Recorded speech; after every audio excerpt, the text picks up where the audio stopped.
we're more of a classic brand. We're timeless. And it's like, you just don't know the impact that you have on people by just being nice, saying hello. Like when you walk in, there's a confusing moment, and like that is probably one of the things that we've built in purposefully. I wanted that moment when you walk into Medici to confuse you a little bit, so all of a sudden the outside world just goes away, and now you're present.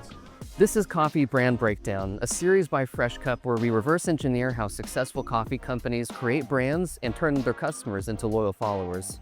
In this episode, we interview Michael from Medici Coffee in Austin, Texas, to see how the brand is expressed in the menu, the space, the packaging, and beyond. Let's go talk to Michael.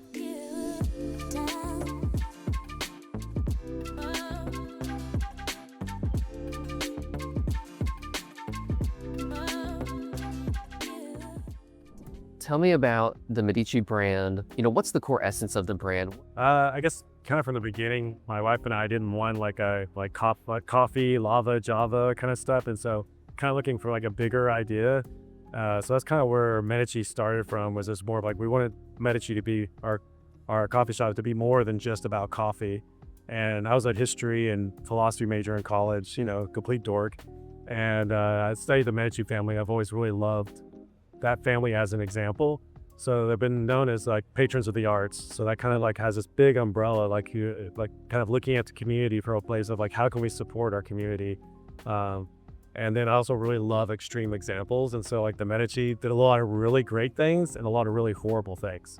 And so I love the idea of like, money, influence, and power are not good or bad. It's what you do with them. And I think the Medici family did a lot of that. It's kind of like a great example of that in the extremes.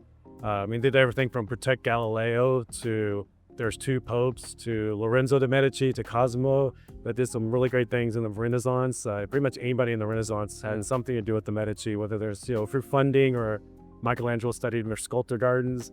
And so kind of and also it's cool too because like at that time, the Middle Ages, Plato and Aristotle and all those works were kind of missing from the Western world, and so they put together a group that was retranslating them and bringing them back into the Western world. So it's absolutely fascinating. So there's like a lot of cool sort of like learning and influence that they had like in so many areas, whether it be government to, sculpture. So, but also like for us, like, it's really important for Medici to be like a very neutral space. So like we never really get involved like politically, socially, or religiously in anything, just because like we're kind of the place where the conversation happens. So it's like I want a Democrat or Republican feeling comfortable to come into our shop and have that discussion, or a Muslim and a Christian or whatever it might be. It's like I really want this to be a space that those conversations happen. So it's like we try not to put our own viewpoints in, but to keep it as sort of like as much as of an open space for that conversation to happen, because that's the thing I really love. How was this expressed, early on, 2006, you started Medici Coffee. What did that look like then? What was the brand, and how did you sort of capture that idea then at that point?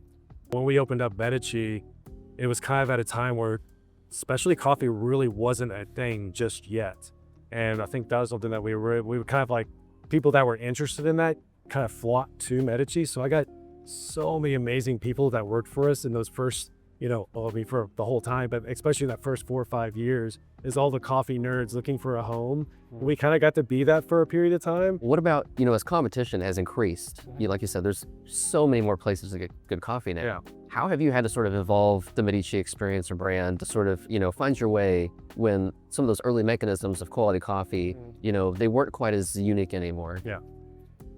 It's actually a really good question. And I think that's the really hard thing. Because I think most coffee shops, the hot new kid on the corner, but then how do you continue that excellence into the future?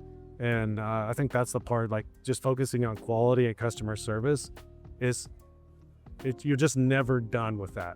So it does take a long, I think that's the hard thing too, is like at about 3 years, you sort of lose your momentum, even your excitement of your business, because you start to realize, I have to run a business. And so sometimes like the quality and the customer service kind of goes to the wayside. Yeah. And I found that's probably one of the hardest things and probably the most rewarding thing to do. Talk to me about this place. Maybe share some of the milestones of, we had one location, we started, we were doing roasting. When did you open more locations, and how did we end up where we are today? honestly don't know. We really just ended up here. I mean, there was no grand plan. It was sort of my wife and I opened up our coffee shop. And we're like, oh, this is fun. This is great. And then I used to study at Metro Espresso Bar right by Guadalupe. And so in 2008, this is about 2 years after we opened, he was like, hey, I'm kind of done with coffee. Do you want to take over my space? And I was like, yes. It's like, I didn't have the money to do it. I didn't have anything to do it. I just somehow we ended up being able to take it over. But that's where my wife and I started dating, was at that shop too. So it had like a lot of sentimental value to me.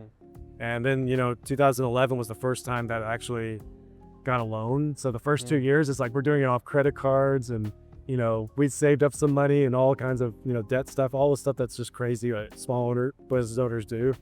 And then my third shop was the first time I got a loan and got somebody to actually build it. And then from then we just started, pretty much had a kid, opened a store, had a kid, opened the store for many years, and, opened South Lamar. We'd actually opened 9 stores and closed 4. So when you get to 3, maybe 4 locations, you have to think differently about maintaining the culture and, having the baristas continue to embody, the spirit of the company you've built. It just seems like you have to take different steps. You have to systemize it more. What did that look like for you to make sure that all the new hires, the new locations, they all, feel cohesively like they belong? Yeah, I think that's really hard. Just in general, I mostly kind of relied on more my staff to do that. So like, that's also part of being a business owner, is like, you kind of have to learn to step back and allow other people to take like important roles. So there's a drawback to that too. It's like, as you step back and allow people to take bigger roles, which then that helps that cultural aspect, but then you become less engaged.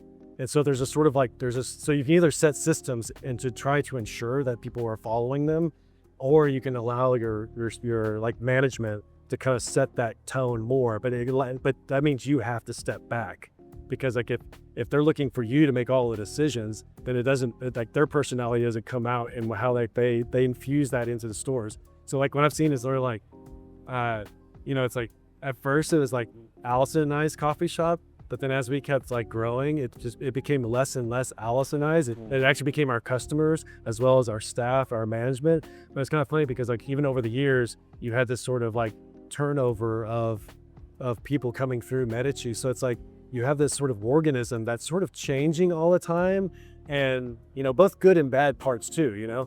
But it's like, and I think that's the part. Like I was more trying to manage that part. Is like, how can you keep that sort of like chaotic organism healthy? So you were like, I'm gonna take like one of the hardest businesses, running a coffee shop, and I'm gonna choose the hard thing to do, which is hire people based on that culture fit so that they can sort of pass on the brand. So what would you say are the non-negotiables for your values and sort of the pillars that you built the company on? I mean, really it comes down to, can you just be nice to people? Like, as far as like in hiring, if that's kind of what you're talking about, if you can just say hi to somebody, like that's kind of like we can teach you coffee. Now whether you keep doing it the way we teach you, I think that we have systems in place to hopefully continue that. But it really just comes down to I think our highest value is just, can you be nice to people? And that's something I value really highly, because JP's job when I first started, it's like you get 5 minutes of somebody's day, 7 days a week for 365 days. And it's like, you really get to know them. And I love it whenever a barista sees that moment where they're like, how they can impact people. Like there's just one lady, I remember she came in and she's like, this is the only bright spot in my day. And I hate my work. But when I come in here before work, it's like, you guys make my day. I just happened to be there sitting at the bar at West Lynn when she came in, was telling the baristas that, not me, telling the baristas that. And you saw it on her face too. And it's like, you just don't know the impact that you have on people by just being nice, saying hello. It's like, hey, nice shirt. Something as dumb as that, So I think that's like the magic that I really love about like coffee shops. And that's kind of my non-negotiable, is like, can we at least just accomplish that, And I think that's one of the hardest things. But yeah, the coffee side, I feel more confident. Like we have the equipment, we have the training, we have the, it's like, then it's up to us to make sure that we're continuing executing in that way. But I think that's, if Medici could have any impact it's that customer interaction, and people feel like, oh, you see me, you know, it's easy. It's like, it really is easy if you just like take a moment, you know? Yeah. So I can recall being a barista and there was somebody who would come in same time, late morning, every day. And he eventually told us, I always come after my leadership business meeting because my bosses at the company are not kind people. So I come out and I like unring all the stress and I'll go back and I can finish the day in a much better place. And the days I don't get to come here, like I stay kind of stressed, and this is a really nice place to unring and you know, feel a little bit better. And yeah, I think there's a strong case for any coffee shop who like really focuses on, you know, creating that, you know, impact, even if it's just for, you know, but it's crazy. It's like when you did that, all of a sudden something clicks in you too. You're like, oh, because there's sometimes you get into your own little world and it's like, oh, I'm just making coffee and I got to do this. And then, but once you see like that connection, it's sort of like, it kind of changes you. And as an individual, it's like, because again, like coffee world is like 18 to 25, more or less, you know, obviously and it's like, it's kind of formative years. And I was like, I feel like if you can work at a coffee shop during that time and find that, it's like your ability to go on and do whatever it is that you're like professionally going to do. It gives you a skill that is one up on like most people who just, you know, go to business school, do their thing, and they're grinding on like all the like the 7 effective habits of highly effective people. And it's like, but if you learn that one little thing with working with people, it's like it goes way beyond any sort of you know, habits that you can make. So I don't know, I like that part. What would you say is the best investment you've made as far as carrying the brand forward? Maybe it was like hiring a designer, or, you know, working with a particular marketing person who really, you know, understood what you were doing. What would you say was that best decision? That's something I've just always struggled with, is like how to do marketing. I've hired different people, I've hired firms, and I never felt like they really got it. Like, you know, we always have to first start off with like, okay, coffee's not a drug. We don't say caffeine. We don't say, you know, come get high at Medici on caffeine. You know, it's like all this sort of cliche things. I feel like that's always been a really difficult thing. Anytime I've gone outside of Medici to try to get somebody to help us with that part, because it's a weak spot on mine. But you do have like a beautiful logo. Your packaging's wonderful. You know, how did you come across these things? You know, was this like a big, intensive branding process you went through, or is this kind of like, did this evolve over time? Yeah. I mean, it started off with friends. You know, it's like we had a friend that was a graphic designer, and, you know, we're this couple that is starting a coffee shop. So he made up, it was Medici with a coffee cup in his hand. Huh. And it's West Lynn is still our original logo. Oh, yeah. And then in 2013, we did a rebrand and kind of simplified things a little bit more. And so that's how, and kind of where we got this right here. So it's kind of been an evolution as far as like, you know, just our branding and how we've done things. And honestly, it's been from the people who've worked for me, because I don't have a lot of opinions in this area, like colors. My wife's great with colors. So really my wife and like the other people that have worked for me, like they've kind of whittled it down to like what it is today as far as like colors and that kind of stuff. So I really can't take any credit for any of that stuff. So Find the person who can do it. If you can acknowledge that that's your struggle. Well, they also like people that have like strong opinions in that area. Like Stephanie, who used to work for me, she had like very strong opinions around certain aspects of our branding, and it was like very helpful for us. And I could even say like, well, I don't like that as much, but by her being like very like I think Medici is this. It like gave me something to actually like look at. You know, and so, you know, when we're doing our cups and that kind of stuff, it's like everyone's kind of bringing their ideas. Like we have one, I don't want to mention now, but it's not my idea, but they came up with it. I was just like, that's awesome, you know?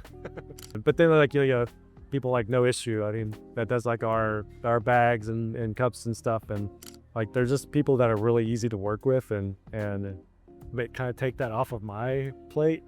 Yeah. Cause like, you know, what kind of bags do you want? I was like, well, okay, we want compostable, we want this, we want that, but I don't want to look stupid. And you look around at all the other things, and I don't know, it's those kind of things annoy me. But you know, it's like when you find someone good to work with and it doesn't annoy you, I think that's that's like a good sign, you know. And it seems like they understand the coffee, because it seems like, you know, you echoed something that I hear often, which is I brought in an outsider who's not really necessarily worked in the coffee industry, and often they bring like these cliches and these generics in, and it's like, you have to sort of train them out of doing that. It's a difficult process. Oh, yeah. But the person who comes from internally, you know, I think that's like it's a hack, is hire the person who can become that strong opinionated, voice, and sort of grow them up in the brand, and then when they can apply that sense of taste to the brand, and so it's often works out better. They're trying to find somebody from the outside, who has to go through a big process, and for some reason it seems like it's harder to do in coffee than other industries, maybe, that I don't know, because there's such like a cliche culture and cliche language around coffee. Well, tell me a little bit more about No Issue. Do they help with designing the bags and the cups, and what's their involvement in? So we do. I have the designer who did this back in 2013. I mean, he's got a full-time job, and he's amazing. And he kind of does this because it's fun for him. So he kind of keeps up with our branding and stuff. But No Issue, basically, ever since they come on, it's just basically, what do you guys need? We can do that. And I don't have to think about it. Like, I absolutely love, like, Josh over there. Like, he does like such a great job of like, just, I don't have to think about it. And I think that's probably one of the best things and it's like good quality stuff. So I think they're just again, it comes back to the customer service side of things. It's like their whole crew is, easy to work with. It's like, it's just a bag. Well, it's not just a bag. So it's like, you kind of have that element as like having nice people and quality. It's like, that's what we're trying to pull off here. It's like, and so when you see it, find like somebody's in the No Issue, it's like, they're nice people and they have a good product. You're like that's kind of win-win, it's like, because you can have like good products, but crappy people, or you can have really bad products and good people, and you're like, or when you have both together, I think that's where and you get to avoid the whole, what have I done ordering bags from a Chinese supplier that you really have no insight into their process or what that looks like, which I've heard some horror stories of people ordering 10,000 bags and realizing, I should have thought this through a little bit more. Well, a lot of people try to like do cost savings, because you can always save a lot of money doing that, but it's like, but you also don't know what you're getting. And I think I've tried that in many areas, like try to do a whole like vertical integration and like be more about my supply chain, and then I'm like, oh, that's just one more headache I have to I have to take on and be responsible for. So it's like, there's somebody out there, maybe they have an existing company and they have a logo, they have some colors, but it feels more like clothing and not like it's fully like infused into the way the business operates, the way the customer experience is. And how would you suggest that they turn that into something that becomes more meaningful to the customer experience? I think a lot of it's just getting in touch with like who you want your company to be. So like kind of what we were talking about earlier is like, we're kind of a neutral space where like, no matter what your background is, it's like, this is the place where the conversation happens. And so I tend towards a more sort of sparser spaces or nondescript in a sense. And that can it can sound somewhat like not warm or devoid of particulars, And so I think just like, it's like, what is it that you're trying to say? What impact are you wanting to have on the world? And it's like your brand should probably reflect that, It's like, because I mean, even like with Medici, it's kind of like this, it's kind of got a stoic part to it. And I think that's been a good for our brand, and also been not so good. So we're more of a classic brand. So like, we're timeless, and then, if you have a brand that's like not timeless, that's more of like trendy, it's like you can sometimes have issues with like, how do you push that brand into the future after sort of that trendiness has kind of gone past, so maybe that's something fun for you, that you're always remaking yourself every 3 to 5 years or something like that. But I think it's just good to know like more of your personality and what your brand is. Like, I've always just pushed for more of a classic, timeless brand, and so that's going to mean certain things. It's also going to mean that we're not going to be flashy either, But if you are flashy, it's like, okay, well, how do you maintain that? And I think those are some of the problems that people have once you get past that 3 to 5 year marker. He's like, how do you stay relevant as a brand? And I think I've just made the decision to more of that long-term classic look, So what's something you would say people should spend money on early in the process? Definitely a website. I mean, like, online ordering's big, It's like, however people are going to encounter your brand first, which is a lot of it's online, whether it be through Instagram, TikTok, that kind of stuff. I don't think you have to do like a whole lot, but at least have some presence in those spaces. Like, it's really hard for okay, do the cups and do the shirts and stuff, but I think those are kind of more secondary, and people break cups and and it's really expensive. And but I would say just like, your website and just how like that, can people know how to get to your store easily? Maybe you could show us a little bit around the space and kind of show us, how does Medici show up on the bar, in the packaging, and where else, in the roastery, and make sure, when a customer comes in, I want to know, how are they getting the Medici experience here versus something that's more generic or might feel like, something that they could experience somewhere else. So that's aggressive. One thing I really do love about like kind of all of our stores is like, it's like when you walk in, it's sort of like there's a confusing moment, and like that is probably one of the things that we've built in purposefully. So usually like you walk into a store and then you go straight to the register, it's like it's not confusing, right where to go. But what I wanted was whenever you're outside, it's like sort of you have this whole world that you're a part of and you're thinking about. And so I wanted that moment when you walk into Medici to confuse you a little bit. So all of a sudden the outside world just goes away and now you're present. You're confused, but present, like when you first come to some place. And so that's kind of why whenever we walk in, you'll see the espresso machine right there. Like it's not a register. Every one of our stores that you always meet the espresso machine first. And then what we do is then usually the ordering is away from all the seating, so that it takes you all the way into the store, away from everything. So it's sort of like this idea of you're leaving everything out there and you're entering in, and then the register and everything, the transactional aspect is away from the customer seating area, so that it's not all on top of you like when you're sitting down. So that's kind of something we've purposefully done in all of our stores. So when you walk in, it's the first thing you do is, or if you just kind of, it's like, where do I go? And so that's like an opportunity for like the barista to say like, hey, we'll get you over here. Yeah. So it's a intentional interaction that we have. It's like it's an area that we fail at and also do well. So it's like, but the idea is like the barista is supposed to be working with their head up and seeing if someone's got that look on their face, it's like, hey, we can help you over here. So now it's like there's a human element, a relational element that's happening right at the beginning. You're not just meeting a register, There's certainly places where it's designed so that you feel like you're part of the conveyor belt, and you kind of enter in and you place the order and you walk down the line, sort of subway style as they make your thing in front of you, and then, you're out the door as fast as they could possibly get you out. And I appreciate that this is like the very different take on what that experience should be like. But I mean, also it means we fail sometimes, and sometimes we get it right. But I'd rather have that opportunity there than it not to be there at all, if that makes sense. So yeah. Tell me about the packaging. Tell me about what's going on, like some of the decisions y'all have made for how you want to show up in the merch. Well, I think this is like, again, this is where other people come into play, where everyone has had a piece of designing pretty much any sort of like stuff that we've done. Because like the white bags we went with are kind of more as like our staples, our blends. I would say they're all blends except for the decaf and the note. Well, no, the note's blend also. So that kind of like, that makes us stand out. But those are kind of like standard coffees. Like everyone's going to enjoy that coffee. Because that's how we designed our Clarksville is like, it's like if you're a coffee aficionado, you're going to like it.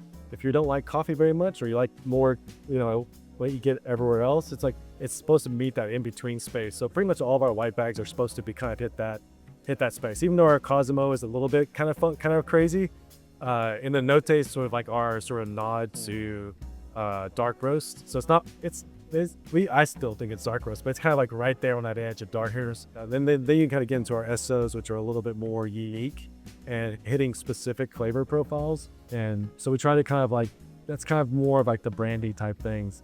And then, then we do like crazy stuff like the cherry Koferment, which is absolutely so much fun. So it's kind of more of like, it costs a lot of money, but it's actually something that we really enjoy doing, and it's because it's just so crazy and fun. Let's see, I see we have these coffee pods down there. So we have instant coffee, and we have some coffee pods. There's been a lot of conversation in the industry the last few years around the place that these kinds of products have. All this came through in the pandemic, and we were all bored. And so one of the things we took on was like, okay, what are all the different forms of coffee? And like, how can we get the best experience of that form of coffee? So if you're gonna drink a K-cup, it's like, okay, how can we provide you with the best experience of a K? It's not gonna be the same things like we're drinking right now. In the instant coffee, well, that's kind of like my project, just because like when I travel or anything like that, it's like I love just being able to take that with me, and I know it's a good cup of coffee. So these are just kind of really fun projects for us to try to like to take whatever element of coffee. And that's the same thing with like even like with our Clark smell. It's like I really wanted people's gateway into like good coffee. You know, so you can get your crazy stuff here and like the unique stuff, but I really want to always hit that customer that is like wants a good cup of coffee but doesn't know what it is. It's those, so it needs to be approachable. What about drinks? You know, how have you, you know, shaped the menu to be the Medici menu? It's been really hard. I've kept it really tight for the most part, and I think that's been really difficult over the years. Is like as people are expanding into like, you know, all the different milks you can have and flavors. I think one area that I kind of like stopped was matcha. Like I was not gonna do matcha, and then I started seeing it was like actually there was like a lot of our customers for wanting that. You know, it was just sort of, so I was like, okay, but I wasn't sure if it was gonna be a fad. You know, it's like chai wasn't a fad, and then, you know, matcha. So I thought it was gonna be like here for maybe a year or two and then go on. So there's been a lot of those over the years, and I've always tried to stay away from fads. But matcha seemed like that was something that was not, and so we did bring that in house. So, but I've been really careful not to like have like 10,000. I mean, you can see like we really don't offer that many different types of drinks. Tell me about what it's like as a wholesale customer. You know, there's a lot of places to buy coffee, to get coffee sourced from. How do you give those customers, you know, the B2B customer, as you know, the sense that this is a uniquely Medici experience? Well, I mean, that's something that, I mean, for us, like we provide training, and it really comes down to like our sales person, like Savan, who kind of handles all that right now. And it's like, I mean, he does it fantastic. Like all those elements I was talking about there, like customer experience like that, it's like I kind of hit gold with him. So it's like, you really have to find somebody that represents your brand really well. And I think he does that. I think he does that really well as far as like being connected with people and being a part of the community. It seems like in a lot of cases, there's a sort of flattening of the brand when it comes to wholesale, because there's more of like an intense sales process where there's like the problem solving and there's the pursuit, and it's trying to, you know, woo the person, you know, in the other business that you want as a wholesale account. And, you know, versus the cafe, you know, you have the plants and the beautiful nugs and the packaging. And, you know, it's, you know, the experience is very much about, you know, the look and the see and the smell. I've had a few salespeople, and Savon's one of them, that like he goes out there and he enjoys interacting with people. And so like that sells itself right there. It's like, hey, you have a need, we have a solution, doing work together, you know? And so I think that's the part. It's like, how can you keep that relational aspect and not like you know, you can go out there and not like or, you know, ticking boxes. It's in here. But again, you come back to the beginning, is like order and chaos. It's like, well, it's still a business and you do need to sell your coffee. So how do you put systems in place in order to grow and do that? And so I think that's, again, we're always in that paradox of like, how do we keep it relational and how do we run a good business? And that's a tension that I just hope we always keep that part, you know? I've asked all the questions and many more. So yeah, I really appreciate your time. This has been wonderful. Yeah.